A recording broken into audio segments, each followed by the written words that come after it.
Bonjour à tous les leaders de cœur. Il me fait plaisir d'être parmi vous aujourd'hui. Je me présente Ghislaine Labelle. Je suis auteure et conférencière et coach professionnel en gestion.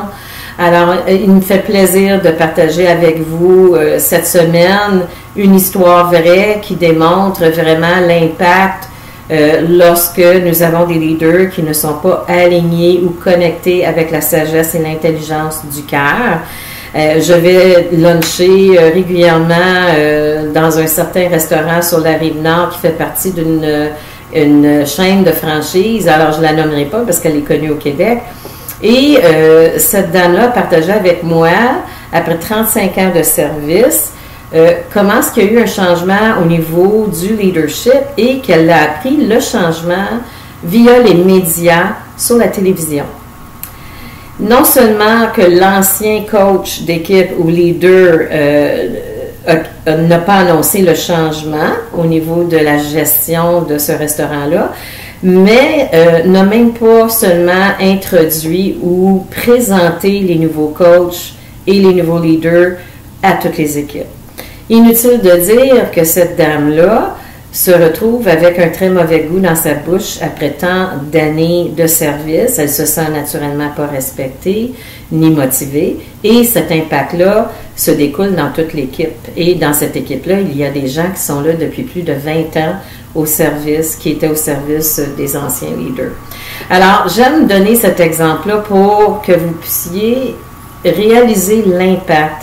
En tant que leader, c'est notre grande responsabilité de non seulement être aligné avec notre cœur, la sagesse de notre cœur et l'intelligence de notre cœur, mais c'est tellement important aussi d'être bien connecté à nos équipes. Nos ressources sont très importantes. C'est nos ressources qui vont faire qu'on va réussir en affaires ou que nous ne réussirons pas. On peut voir que si cette dame-là, qui me sert depuis des années, mais je vais souvent là, elle donne un service absolument exceptionnel. Elle fait le kilomètre de plus. Donc, c'est ce qui fait que je suis loyale et que je retourne à ce restaurant-là. Et je ne suis pas la seule. Alors, il y a d'autres aussi. Je vois d'autres personnes, d'autres membres de l'équipe qui sont là depuis longtemps, qui sont vraiment extraordinaires et qui donnent un beau service. Le risque, lorsque nous ne sommes pas connectés à nos ressources, lorsqu'on ne sait pas les reconnaître, les respecter et les apprécier, c'est que ces ressources-là peuvent nous quitter et peuvent être remplacées peut-être par des gens qui ne sont pas aussi engagés ou qui sont aussi motivés ou qui sont aussi orientés service clientèle. Et à ce moment-là, qu'est-ce qui arrive? Mais ça peut être la dégringolade du chiffre d'affaires et la perte de clients, des clients de longue date qui ne reviendront plus. Alors, il faut être capable d'être responsable de l'impact que nous avons. C'est tellement important de connaître nos coéquipiers, tellement important d'être là pour les coacher.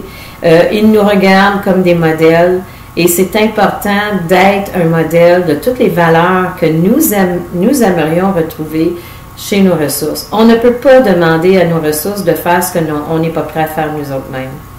Alors, je voulais vous donner cet exemple-là parce que mon plus grand souhait pour la nouvelle année, ce serait que de plus en plus de leaders deviennent conscients de la sagesse et de l'intelligence qui réside dans leur cœur, qui réalisent qu'ils ne gèrent pas seulement des chiffres, mais qu'ils gèrent des êtres humains.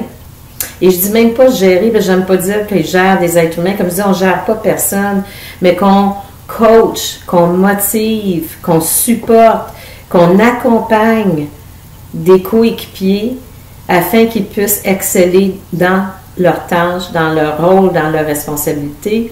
Et si nos coéquipiers et nos clients ont du succès, mais c'est tout à fait normal qu'en tant que leader, on va avoir du succès aussi.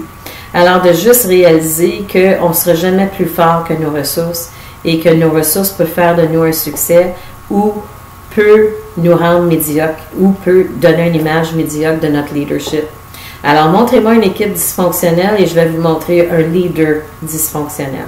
Alors, mon plus grand souhait pour l'humanité, c'est qu'à travers le monde, l'alignement puisse se faire avec le cœur, que la conscience puisse s'élever afin qu'on soit beaucoup plus responsable et qu'on prenne à cœur la qualité de vie de nos peuples de nos équipes, de nos familles, de nos élèves à l'école, et etc. Alors, ceci est le dernier vidéo de cette année pour le temps des fêtes.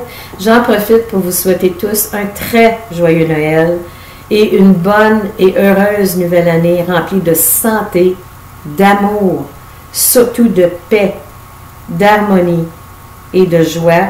Et puissions-nous, pour 2019, voir beaucoup plus de belles choses sur nos médias, de voir des transformations grâce à l'amour du cœur, et puissions-nous tous participer à créer cette nouvelle réalité. Merci et on se revoit en janvier 2019 pour une nouvelle série sur les leaders de cœur. À bientôt.